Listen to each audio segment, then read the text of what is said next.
This concept that the biggest players on the block who have to fund everyone else don't get to tell everyone else what to do seems to be the most reverse nonsense ever. And it's time for people to grow up and start to understand that this is how you get the abundance that you have in the United States of America. Maduro is actually going to be afforded due process, which is more than Barack Obama gave to Anwar al-Awlaki. This whole thing that evil is supposed to be given a fair shake is ridiculous. Now to Venezuela, where anger over the disputed results of the country's presidential election is growing. Violent protests erupted in the streets of Caracas yesterday, and at least 11 people are reported dead. Demonstrators are demanding authoritarian ruler Nicolas Maduro accept defeat. He is claiming victory, but his opponents say they have evidence showing they won the election. President Biden and other world leaders are calling on the government to release the voting data from Sunday's election.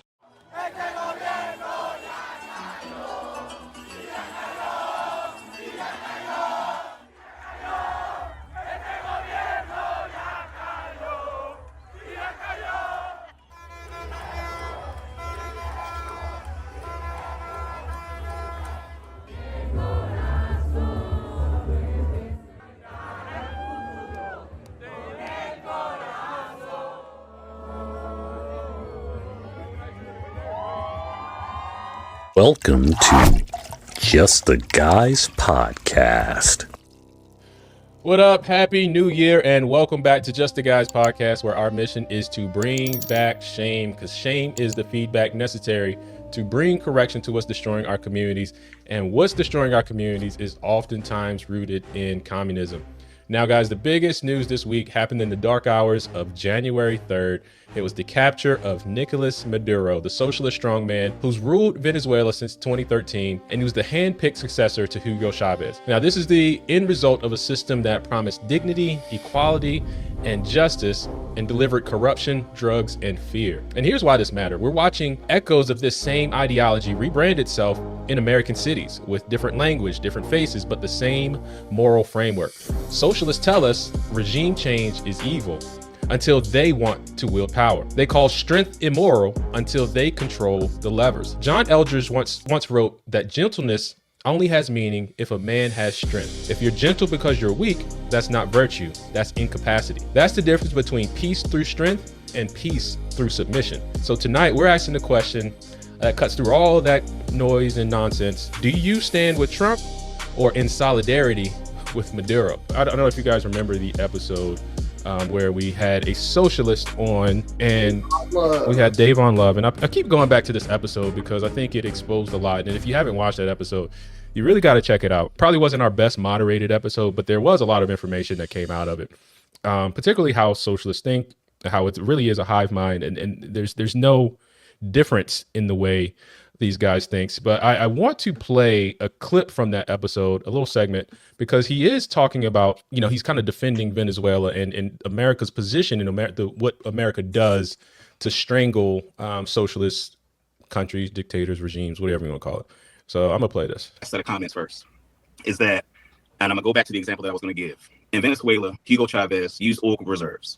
And a part of what he was able to do was invest the profits from those oil reserves, nationalize the oil reserves, and spread them around to the communities, largely, folks of indigenous people of African descent who were poor. And a big part of what was able to get him elected was the fact that he was someone who championed those who were poor against the U.S. installed, right? These are all facts. U.S. installed puppet regimes that essentially were using their access to Venezuela oil reserves to enrich them.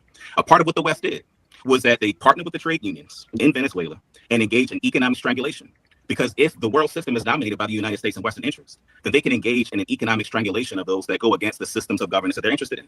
And so what Hugo Chavez was able to do was invest in development of community-based hubs of organization, such that when he passed away and Maduro took power, that a part of when there was the extreme strangulation by the West, right, at the zenith of the partnership between those trade unions, what ended up happening was they were able to organize some of the resources to deal with the economic oppression they were dealing with because of the investments that Hugo Chavez and his regime had made to those communities that would have otherwise starved as a result of it. That was Davon Love. And one of the arguments that a lot of socialists make is that there's these U.S. installed regimes, but there's, a lot of Western influence. But let's see what Trump had to say. And my question, right, is does this bring legitimacy to the socialist point of view here? Does the U.S. running the country mean that U.S. troops will be on the ground? How will that work? Well, they always say boots on the ground. Oh, so we're not afraid of boots on the ground if we have to have. We had boots on the ground last night at a very high level, actually. We're not afraid of it. We don't mind saying it. But we're going to make sure that that country is run properly. We're not doing this in vain. This is a very dangerous attack. This is an attack that could have gone very, very badly. We could have lost a lot of people last night. We could have lost a lot of dignity. We could have lost a lot of equipment. The equipment is less important, but we could have lost a lot. And we're going to make sure that this is proper. We're there now. We're ready to go again if we have to. We're going to run the country right. It's going to be run very judiciously, very fairly. It's going to make a lot of money. We're going to give money to the people. We're going to reimburse people that were taken advantage of. We're going to take care of everybody. It's very important. We couldn't let them get away with it. They stole our oil. We built that whole industry there, and they just took it over like we were nothing. And we had a president that decided not to do anything about it. So we did something about it. We're late, but we did something about it. Yeah, please. Mr. President, can you explain the exact mechanism by which you're going to run the country? Are you going to designate a U.S. official to coordinate? It's all being done right now. We're designating people. We're talking to people. We're designating various people, and we're going to let you know who those people are. What's the group you mentioned that would run Venezuela? Well, it's largely going to be, for a period of time, the people that are standing right behind me. We're going to be running it. We're going to be bringing it back. If we're looking at it at face value, what Davon was saying is true. Well, we don't have to combat it. It is the reality. And it's the same thing that socialist countries do. The USSR, they propped up Cuba, okay? And they had a great deal of influence and strategic interest in Cuba. Cuba started to influence South America. China influences African countries, okay, and other Asian countries. This is what countries do. It does, and this has been the case since the existence of countries.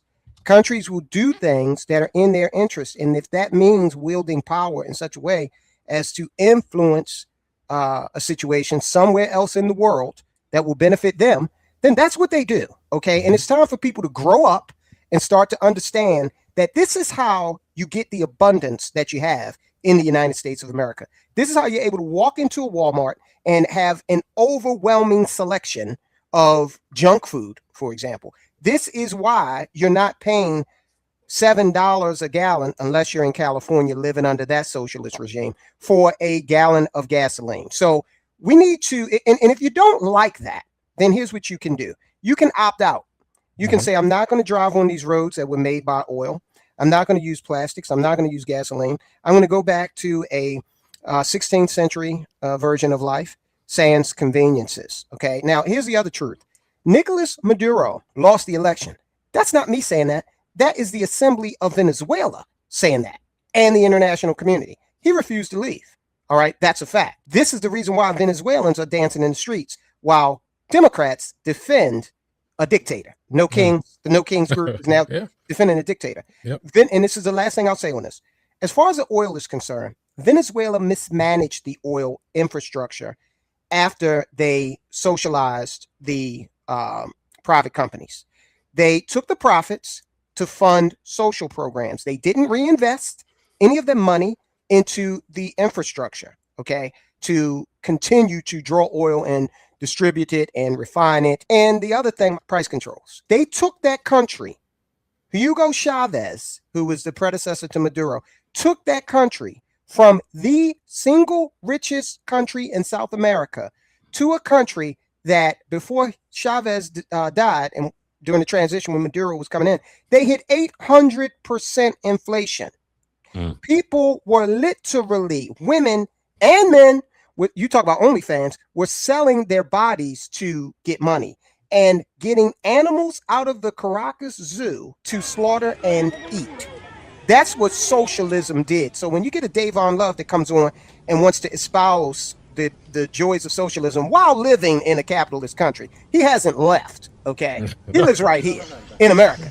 So when you get that type of disingenuous attitude, and then he wants to make all of these excuses about why, if socialism was so strong, why the hell does it keep failing against capitalism? Trump is saying that he wants to go get the oil and the infrastructure. We built it in Venezuela. Gimpy, how do you respond, man? Should we be doing this, or I know you're like nation build, or are you saying like we should stay out of this? Pax Americana. That's the answer. American peace, same way the Romans did it. Take every inch. The Monroe Doctrine. This whole hemisphere is ours. Every country should be under our thumb. This concept that the biggest players on the block who have to fund everyone else don't get to tell everyone else what to do seems to be the most reverse nonsense ever. If we pay for it, if we keep it going, we tell you, you don't tell us. That's how it goes. And since America is the biggest guy on the block and all these countries need us, we tell you. So if we want Venezuela because it was a problem and we want to give it back and do what we want, we'll do it. At this point, it's not about morals. It's not about democracy. It's about the life of everyday citizens in America. God bless. Next is Colombia, Mexico, Canada, watch out, all of them. They should put every country in the Western Hemisphere on notice that in less than 3 hours, we can wipe you out. We don't have to use a nuke or any massive bombing tactics or wipe out whole cities. Strategically, using all 3 points of our triad, the Air Force, the Navy, and our armies, we can find your leaders, take out your Navy, take out your military, and you'll be able to do nothing. Remember, Venezuela was surrounded by the most state-of-the-art anti-air defenses in the entire not Western world. I don't know, the other side of the line. Iranian, Chinese, Russian, they invested in that country. It's their escape country. A lot of people are postulating that he took out Venezuela now, so when Iran falls under these protests, the Shah has nowhere to run. The Ayatollah. Take him in. Yeah. Russia's not going to take him in because they don't want to deal with messing up the peace treaty stuff with Ukraine. Venezuela, they can't hide. But back to my original point, that nation had what they call the most state-of-the-art air defense systems the rest of the world has to offer. That isn't us. And we literally, like this, eradicate it. What you just said, Gimpy, is very interesting because do you know, gentlemen, and Bling, you can, Cisco, I'm sure you can attest to this, but did you know in the last 24 hours, RTX, Lockheed Martin, Northrop Grumman, General Dynamics, and Boeing, all the major players in the United States that have to do with defense, all of their stock went up from 3 to 5%. 24 hours. That speaks volumes to me because what Gimpy said is absolutely kind of interesting to me. That you're supposed to have the top-notch aerial anything that's out there that has to do with anything military outside of the United States, and you got waxed in 3 hours. And that says a lot to me. Dude, again, what I was telling you guys before, that video of the Chinooks and the Apaches going over Caracas in slow motion. If you watch it carefully, you are watching the triad at work. There is targeting on the ground that has been with UAVs in high altitude patrol over the city for hours. As those helicopters move through the city, all the mobile SAM units and land-based SAM units start to light up to target their things. Our drones are just sitting there waiting. And if you watch in that video clip, you'll see explosions off on the side everywhere as those helicopters are moving through. It's not the helicopter shooting it. It's the layer of drones above them taking out all the air defenses because turning on to do their job was their death knell. We netted the whole city, the capital city of a major enemy. We were able to net in 1 3-hour period. We took out their entire Navy that was standing in the ready position. We disabled or sank everything. We blew up their entire Air Force. Not one plane left to come up in the air to challenge us. 3 hours, dude. Have you guys ever played Splinter Cell or Yeah. it's like a mix of Splinter Cell plus Call of Duty, man? Like, could you imagine going in there like the covert ops first, and then or recon? This stuff is like really, really, really fascinating to me. It's amazing, dude. People should take all because everybody thought we were chumps after the last 20 years, that we were all just money and talk and not an effective war machine. We will wipe you out if we have the right leader. And that's it comes down to who pushes the buttons. The other thing that this operation did was act as a commercial for Europe, okay? Because Europe is in the process of building up their militaries, EU and the separate nations of the EU, okay? Because they know that this pivot to the Monroe Doctrine means that we're going to have far less emphasis on Europe. Main reason being they're turning into fascist. Okay. The whole reason why we're there, all right, which was to defeat the Third Reich, they're actually starting to exhibit characteristics of the Third Reich. We're pivoting back to our hemisphere, Monroe Doctrine, as Gimpy mentioned. But when Europe sits back and they see this, they know that it was Raytheon, Northrop Grumman, Boeing. They know that it wasn't BASF. It wasn't Airbus. Yeah. It wasn't Saab Griffin that did this. So that's why you see those defense shares. And look at what Palantir also played a big role in the intelligence gathering. All AI they definitely used massive amounts of AI to coordinate this strike. Just the electronic. So the way it was explained, there's a video out there by AI Telly or whatever, where they do all the war videos here on YouTube. Dude, one brain ship coordinated the whole strike. In situations requiring strikes within minutes, U.S. amphibious assault ships equipped with F-35Bs can launch jets rapidly. From such ships positioned in the Caribbean, F-35Bs can reach Venezuelan targets within roughly 15 to 10 minutes, depending on speed and route. Targets typically include narco-traffickers' networks, air defense installations, command centers, and drone facilities, enabling flexible sea-based strike options against both Venezuelan military and criminal infrastructure. Dude, like everything was routed through a single ship as the primary point of command, and it was able to control the fleets, the drones, the air, the ground, with no bottlenecking issues. It was nothing. Like with perfect, dude, we obliterated them. And one helicopter took some bullet holes. That's right, what and still operated. Perfect. Yeah, it flew through. You ever see I'm sure you guys and everybody in the chat has seen that Dave Chappelle episode. The punchline is "I fucked up." Okay. Maduro's on that plane like, man, I fucked up. Because if you listen to the press conference, they gave him an opportunity to leave the country comfortably. Yep. And just go into exile. Okay. And so they gave him an out. He didn't take it. I am telling you, the world of the other side of the line. I'm sorry, I didn't mean to jump in, but they believed because of the way we left Afghanistan, we were done. That our military was an empty shell of fancy fighter jets, drones, shit that can kill you from 40,000 feet. That's it.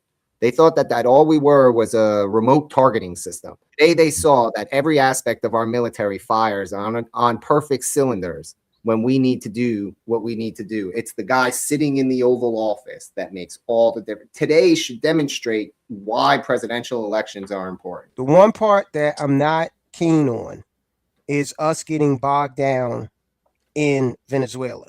Venezuelans have to Venezuelans have got to look at this and say, we fucked up.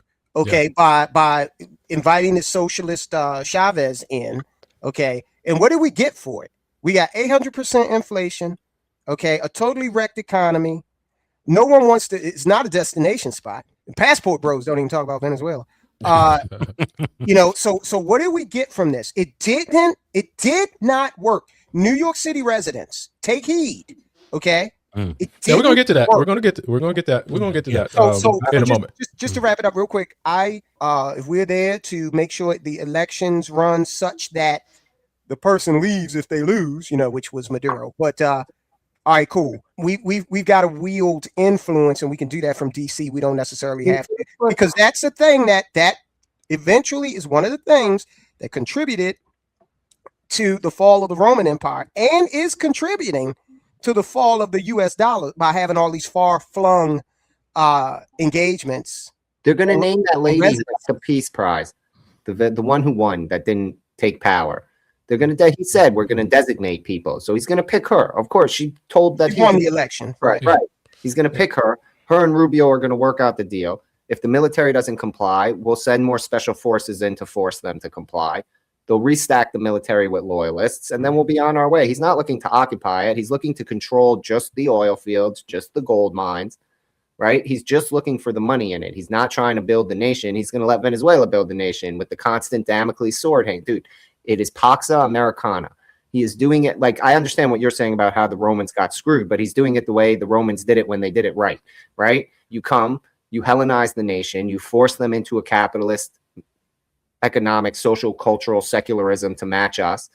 And then from there, you just make sure that you plunder what you came for. We came for the oil and the gold, and we're going to ensure that we get it. And it's going to pay for the value of the mission.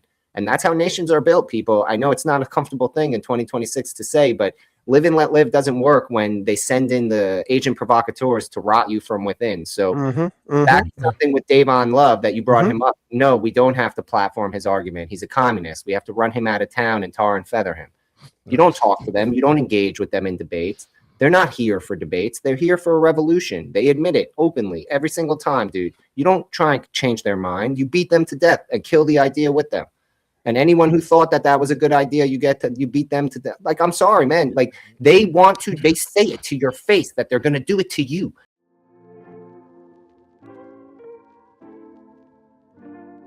I was fooled by those words too. For years, without even realizing it, I was helping the bad guys. Yeah, the same global conglomerates that bankroll chaos, push woke nonsense, and fund movements that despise God, family, and freedom. 97% of what we buy, toothpaste, dish soap, vitamins, even snacks, is owned by the same handful of multinational corporations. They don't share our values, they exploit them. Most of their stuff is made overseas, laced with toxins, and sold back to us under the label of progress. That's not capitalism, that's communist goal number 32. Centralized control over culture, welfare, and daily life. They already control education. They control the media. And now they want your shopping cart. If we keep buying their products, we're handing them the keys. Shame isn't the problem. Apathy is. Shame is what snaps you out of it. It's what makes a man take responsibility again. That's why I stopped feeding the machine. I switched my home to family-owned, American-made, non-toxic products that actually care about the people they serve. And now you can too. Go to switchwithlogic.com and take your dollars back from the system that's poisoning our homes and our freedom. Because shame should lead to change. And this one feels good. Trump did not get, congressional approval for this particular strike. But yeah, he was saying, a couple of reasons why he didn't do that is one, because there's a lot of leaks. If you listen to the press conference, he says that. But also, there's these, all these socialists always talk about human rights abuses and all these other violations. Now, the DOJ has charged Maduro with a lot of human rights, kind of violations to the point of being a narco terrorism state, in which that indictment was from 2020. He's just doing what Biden failed to do, man. Like, this is what I'm saying. Like, it's not a military. It doesn't fall under what they're saying. We're enacting that we're coming for an international criminal. It required the military for force in order to enact the warrant, man. That's all. And look, here's a very important distinction. And could you put up Mark's latest comment? Here's a very important distinction.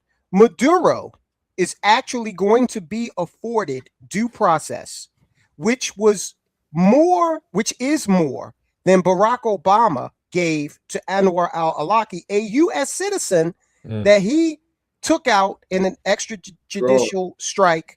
God bless. Took out his son as well. Okay. So hold on, Gimpy. No matter how you feel about that, the reality is, if you've got Democrats out there decrying this, where were they? Okay. At least Maduro's getting due process, right? Dude, again, this is the same thing I'll say about the communist statement. Right? You're talking to these people like they're able to be spoken to. We are past that point. No, I'm not negotiating. I'm not debating. I'm saying, listen, I'm exposing your duplicity. Oh, okay. I got you. I'm sorry. I misunderstood. Dude, at 2026, we all know. Everybody's aware. You're not changing. Like, this is my thing.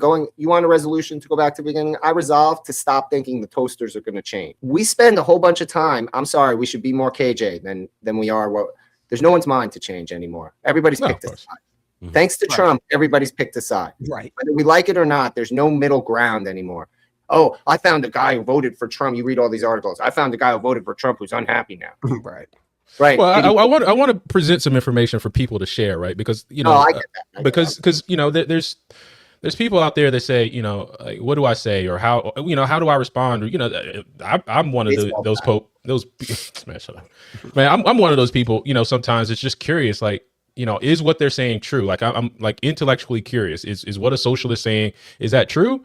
Or is there something different? And I do want to really kind of highlight some of the hypocrisy in this particular, conversation, because we saw Zoran Mamdani, who's now been sworn into, to the mayor of New York City. He was on record saying that if, Benjamin Netanyahu comes to New York, he would arrest him. And Mayor Mamdani, would he welcome Prime Minister Netanyahu to New York City for the for whatever he comes for, given the US is not a signatory to the ICC, so he can travel to the US, unlike a lot of other countries. Would a Mayor Mamdani welcome Benjamin Netanyahu to the city? No. As mayor, New York City would arrest Benjamin Netanyahu. This is a city that our values are in line with international law. It's time that our actions are also. Even though the US is not a signatory to the ICC? No, it's time that we actually step up and make clear what we are willing to do to showcase the leadership that is sorely missing in the federal administration. He's basically saying, I'm going to overstep the federal powers, and if Netanyahu's in my city, because of the things he's allegedly done, I'm willing to arrest him. Now, here's Mamdani. Before I get you guys to respond, I want to play what Mamdani said on Maduro. Now, this is what he said in October, matched up with what he said just a couple of hours ago. I called the president and spoke with him directly to register my opposition to this act and to make clear that it was an opposition based on being opposed to a pursuit of regime change, to the violation of federal and international law, and a desire to see that be consistent each and every day. But do you think Nicolás Maduro is a dictator in Venezuela? I think he has done many a horrible thing. But again, do you think it's important that you say that they are dictators and that people understand here in New York that you are not aligned with them? I think it's clear, and it's important for me to showcase how this is a vision for the people of the city. And as you said, it is in stark contrast to the experiences that many others have had. And I think when I hear from a number of Venezuelan New Yorkers about what drove them to come to this city, the conditions that they had to live through, I understand their skepticism. I understand their caution. And yet I have found in them an understanding that my vision is one that is distinct from that experience. Yeah, but I wonder if you're reluctant to call them dictators in Cuba and Venezuela. I'm not reluctant. I just haven't thought about them that often. As far as arresting Netanyahu, look, any cop that follows such an order would be a damned fool. Okay, we're not signatories to the ICC, so you have no local charges you can bring him up on. All right, so that would be the quintessential definition of a false arrest. It doesn't go anywhere. There's no mechanism. Hold on, there's no mechanism to charge him with anything. Okay, so he truly doesn't understand how the world works. Okay, he just doesn't. So to all the cops up there in NYPD, if this fool decides to tell you to do something like that, don't do it. There's no legal mechanism to get it done. As far as how he feels about Maduro, really, who gives a damn? We're gonna watch this circus show up in Manhattan with him over the next 4 years, and I guarantee at the end of the day, we'll be proven right. So first and foremost, I would love to see them get through the layer of shin bet that protects Netanyahu, like when they try and arrest him. That'd be interesting, because first of all, it would break all known diplomatic norms we have in this country, right? Because like you said, to dovetail on what Cisco said over here, it's no legal jurisdiction of the New York City cop to serve the ICC warrant. So that would be an issue of, once they did that, no diplomat would feel safe in the United States, and right, diplomatic immunity for the whole, if you can't control cities. But second, I mean, the shin bet will kill all the cops that try. I mean, there are guys who are trained to kill anyone who gets near Netanyahu. So it's not like America where they'll tackle you and no, they'll shoot you dead. So God bless. The whole thing that you see with Mamdani. So first of all, I'd like to call Barack Obama's presidency back. I found 2 more citizens he can drone strike extrajudiciously. But that's typical bullshit, man. And one thing, it's like, oh yeah, I'm politically aligned with this idea, so I'm all gung-ho about it. And then, this one, if I start saying things out of line, I'm going to disgrace my base who are all communists and love these dictators, right? He's a politician. And the fact that like New York got suckered by this guy, that he's going to do good by them, it just shows how stupid we are. Like, dude, I'm going back to my resolution. I'm not changing any of the toaster's mind. Mamdani is the peak representation of that. He is the greasiest. He's a failed rapper. Right. Like, it makes sense with a guy like Trump. He's a billionaire. He's a celebrity for decades. Everybody knows who Trump is. Mamdani is some young, like, baby-faced kid with a beard. Like, what are you talking? Like, how did you fall that this guy's going to run the biggest city on earth effectively for you? He promised you some shit. Do you not watch, like, The Simpsons or Futurama, where the aliens always come and promise us shit and we elect them? Yep. Like, was that not enough of a warning? The issue is that Venezuela, since what was it, 1950 until now, so that's 75 years, that would be considered technically 2 generations, right? 2 generations. It took 75 years for a beautifully furnished country, just well put together, ran well, to completely turn to shit. Okay, it took 75. It didn't take 75 years. It 50. took Okay, 2001. 20 years. 2001. I was going to say 2013 because that's when when Chavez came in. Chavez came in 1999 and he was in through 2013. Cool. But 25 years, literally. 25 years. My point is, this is what you're going to be getting in New York. Like, I don't see a period of time, and I still and kudos to the question kept being asked to him over and over and over again. Like, tell me a time in history when this has ever worked. Like, over and over and over again, and it kept dancing around. Give me a time in history when this has ever worked. And like, I'm telling you, I feel sorry for New York. I really, really do. I have family there. I've already called them. I'm like, time to go. They're like, yeah, we know all that good stuff. I'm telling you, I feel bad about that. And you brought up Davon Love. He continually excused the performance of socialism without recognizing that, if you build a prototype car and the damn thing won't work, okay, and you've been trying to make it work since the 1920s, okay, and it still doesn't, then maybe that's a failed design. I mean, when do you arrive at that conclusion? When you see the people that originally came up with the idea, okay, they abandoned it, all right? The other big player in China said, hey, look, we can play this game with a socialist government, but in order to feed 1 billion people, we need a capitalist economy. So they abandoned it. Cuba has actually been like a sci-fi movie frozen in time, okay, because they want to stay on that path. Okay, so if this design keeps failing, and you keep saying, oh, well, it's only failing because the evil capitalists won't let it succeed, well, then it can't succeed then. So you're acknowledging that capitalism is more of an economic force that defeats your ideology every time it's tried. He'll insist that no, it's that capitalists undermine socialism. It's not a defeat. We undermine it. See, by existing, we undermine their ability to exist, right? Like, this is, and the reason why I'm making this point is it's important. I've learned very recently that you really have to listen to these people, because if you don't listen carefully, like how they're saying it, the context they're using, and you just, draw the ideas out like you normally would talking to a non-ideologue, you miss a bunch of shit. These people drink their own, they're not like lying to us thinking that they know the truth. They believe this shit. And their brain rewires itself to make this, that it's not that it defeats it, it undermines it, it suffocates it, it chokes it out. It's like cancer to it, right? So that they can maintain that they're the glory good while we're the evil. But what we're really doing is showing that we work and they don't. Right. It's important when you talk about a guy like Davon. But my question, I mean, at least when I'm looking at this, you see Venezuelans eating their cats and dogs. You see Venezuelans standing in line for fuel, for gasoline, and then they may or may not get it. You see hyperinflation, and you see Maduro being protected and living lavishly. And this is without U.S. interference as far as what happened last night. How do you defend that system? And then it's dude, we sanctioned the fuck out of them right away.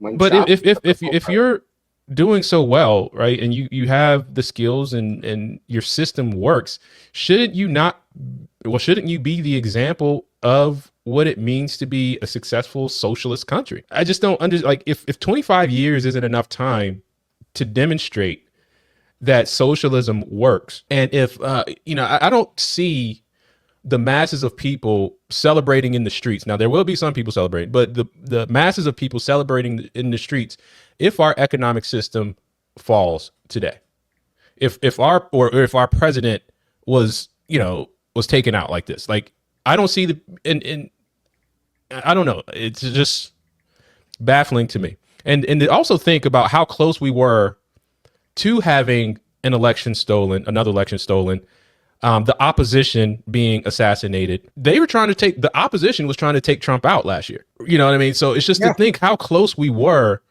to this Venezuela status, this Cuba status, this North Korea status, right? It's just, to me, it's mind blowing how close we were to really losing this country, and how quickly, with someone, especially demonstrating all the characteristics of a loving father, defending his homeland, defending this country, saying what you need to say, and actually doing what you say you're going to do. It's amazing to see how quickly we can turn around. I just want to get you guys' thoughts on that, man. I know I said a lot. Reason, you want to chime in there? We're so not used to having what is considered strong masculinity. It's considered toxic now. When you put your foot down and stand 10 toes down on something that you actually believe in, or tell the child to shut up or get up when you fall down, not trying to do it. Why do you keep falling? When you have strong men in their place, and they actually act like they're supposed to, and they're not walking around with green hair or standing outside of an event with a bunch of rainbows with no clothes on, stuff like that. When you have men who act like men, things get done. Yeah. I mean, there's a unapologetically. And that's the point. And I'll land the plane and digress very quickly. There's a story that I was just reading in the last couple of days, and they were talking about how this young lady came in and she decided to create a culture, a new culture inside of the workplace. Is a bunch of engineers, who are standing in a room, and they're yelling and screaming and talking about ideas and how one thing isn't going to work, and no, we're going to bottleneck this and that, and the code doesn't work, and blah blah blah, and all that good stuff. And that just turned, and the basis behind the story was, she came in and she's like, we're going to turn all of this stuff into a place that's more diversified. We're gonna have to be like this and like that, and coming up with the synergistic, all this crap coming out of her mouth, right? Long story short, 3 months later, everybody left. Like, all of the people quit, and then the entire business failed because they weren't allowing the men to be men. Yep. It's just you have to allow. It's amazing. You have to have boundaries on anything, man. If you want to build a business, you have to have boundaries on it. It can't be just everybody, oh, what do you want to do? What do you want to do? Love is love, or anything, man. It's like anything, you need a direction, you need a leader, you need boundaries, structure. And, it seems like, these socialists just want to ignore all the principles of life, and, just ignore all these things. And I think it's important also to kind of recognize how Hugo Chavez came into, to power. Venezuela's move towards socialism began with him, because basically he was trying to root out, like, corruption. You mean Chavez? Yeah, Chavez, Hugo Chavez. Yeah. Oh, okay. Hugo Chavez. My bad. Yeah, so basically Hugo Chavez, the populace, he's a popular guy. It was because people were discontent with corruption, inequality, and those type of things, which led to, which is the same process, Mamdani has followed. And if you notice, he was formed the United Socialist Party of Venezuela. And when you hear Mamdani talk, he's not afraid to say he's a democratic socialist, right? He's literally following the same process, the playbook, play by play. Now, the other part of it, though, is the Muslim aspect. I don't know how that plays. I know Gippy, Yana has some thoughts on that one. I think there was, I forgot who said it, but there was. They have overlap. They have ideological overlap. That's how they work. And the Muslims think they're using the communists, and the communists think they're using the Muslims, and that's how that whole alliance runs. But he's not a Muslim. He's a Muslim ideologically, but he's a communist socially. So you think he's a communist first or Muslim? You're talking about what they say when they're trying to take power versus what they do when they actually have power. See, they say a lot of nice, fluffy stuff up front, for the people, but the way they enact it is through totalitarianism. Yep. So it's not like they ever live up to what they're saying. There's never a time period where it's that you're getting what they promise. You're getting some version of that where you're being forced into it, where it's not choice and you don't have a way to deal with it, to opt out. So ultimately, they're just lying to seize power. And something I wanted to say to you earlier is whenever a socialist, a leftist, a communist is talking to you, just assume they're projecting everything they say that you're doing is really what they're doing. When they sit there and they say all that shit, they're just telling you what they plan to do next. You know what I mean? That's true. That's true. When they say we're these awful people who want to oppress everybody, they're basically telling you that's what they're going to do to you if you let them take power, because that's what they think is what power does. The least oppressed people on earth walking around that they're super oppressed by their government.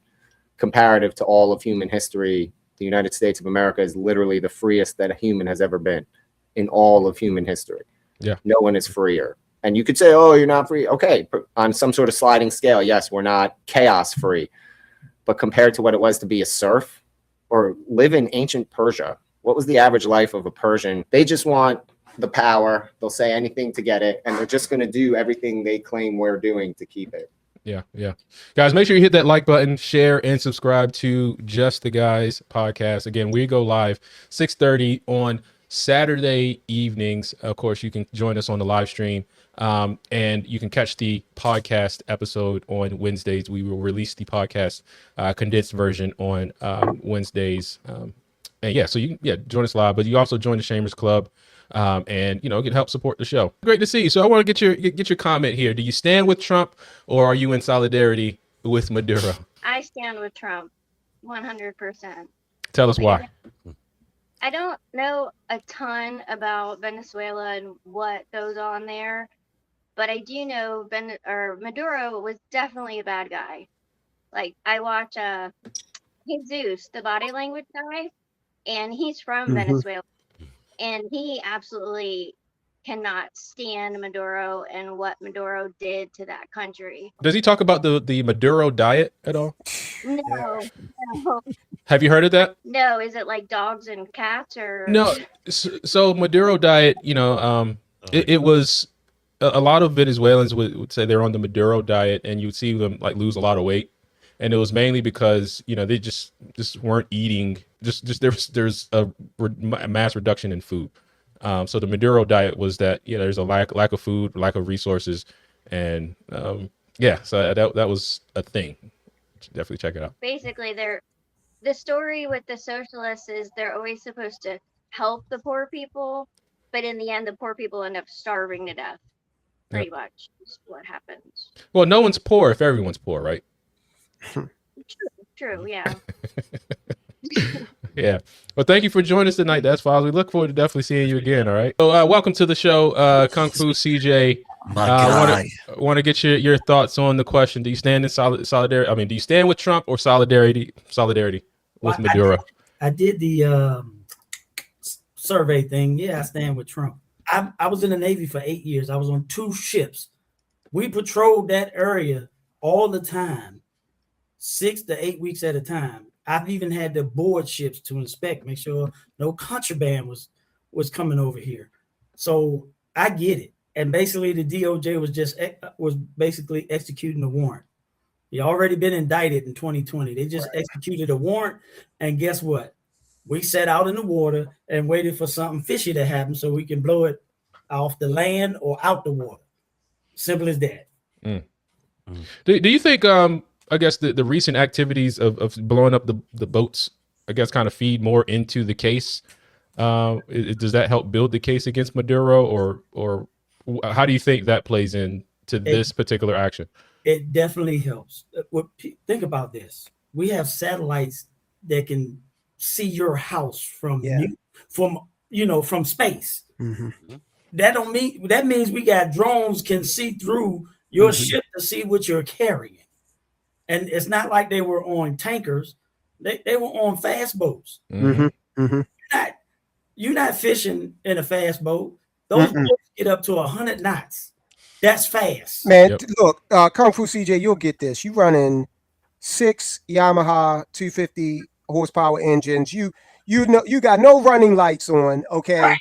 Come on now. No lights. Sounds like a drive-by. all I'm saying is that when I say Pax Americana, you guys are making justification. We need reason. No, they're our designated enemy. We don't need reasons anymore. Enough of that. This is the Monroe Doctrine, exactly how it was written, dude. Right? Like, he is the first president in my life. Like, even Reagan didn't do it like this.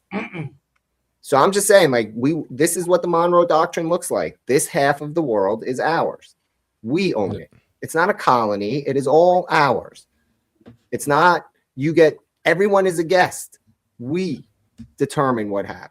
And, to your point, Gimpy, Maduro was a dope dealer, bar none. You and I are familiar with Baltimore City. You gentlemen, everybody here is. Yep. Okay, in these areas of our country that have been, I watched, okay, as Baltimore City devolved during the crack epidemic, okay, and has never come back from it. All right. So damn Hugo Chavez and damn these guys that are running these drugs up here. I don't care one whit about them. Hugo Chavez is lucky that he got to get due process. The rest of these guys that they're blowing to hell. Hey, look, when I drive down north in Pennsylvania, I don't give a damn about these drug runners at all. Yep. Dude, the only time I think about these guys is when I see a clip of them going boom in my feed. And I cheer. I like every single one of those clips. I'm sorry, man. Like this whole thing that evil is supposed to be given a fair shake is ridiculous. It's ridiculous, dude. They take us for granted everywhere at our border with smuggling, with economics. We are the most powerful economics in the history of humanity. We have the biggest, strongest economic engine ever created by mankind, and somehow people are pushing us around. And the biggest, most powerful, dynamic military ever invented by human beings. And we're being told what to do, where we don't have the head of every table in every room that we walk into. The world doesn't shake to upset us. Like, I'm sorry. It's not about being loved. Love doesn't work. Right. For the last 25 years, we could say, oh, we tried to be loved. We tried to build nation states. No, I think that's a bastardized view of what love is. I mean, because love is correction. Love, love cares, right? Like love, it's not just allowing anything all willy nilly. No, love provides structure, and we need to go back to we need to go back to reclaiming what a lot of these words really mean: love, order, guidance, fatherhood, for that matter. Because what Trump is doing is showing love. That's to 1 me, Corinthians 13, man. To me, protecting your household, that's love. That's right. And I think it's interesting. You brought up Baltimore soldiers, and we talk about how crack and cocaine flooded our streets. And these same politicians and same people are saying, like, no, we don't. That's not drugs. They're not coming. Yes, they are. How do you think the drug? And then you're saying the federal government put it there, and now it's the federal. you're accusing the federal government. The Jews. Yeah, you're right. But I want to show you guys. I want to show you guys this because I want to show you how entrenched this is. Now, this is from 2021. This was a Baltimore City Council resolution. Now, they have no skin in the game, really, in no way you can take any actions. But this is a city council resolution saying they're requesting federal action to end the embargo against Cuba. What? Oh, yeah, I know about this. And look, this is the Baltimore City Council. I guarantee you half of them, if you spun a globe, I'm not exaggerating, they would not know where the hell Cuba even was. Ryan Dorsey, you just brought up that clown a minute ago. This clown doesn't even know where the hell. You would have to say, if he put his hand on Oklahoma, all right, you're in the right hemisphere. Okay. These are clowns. Okay. Look at this reason. Cuba's material support helped abolish apartheid in South Africa. And the Baltimore City Council played a significant role in the divestment of apartheid in South Africa. What? This is what I'm saying. This is one reason why I say Baltimore is a communist city, man. Now resolutions mean nothing other than, they're virtue signaling, right? But I just want to show, like, they spent time writing this up, drafting it, sending it to lawyers.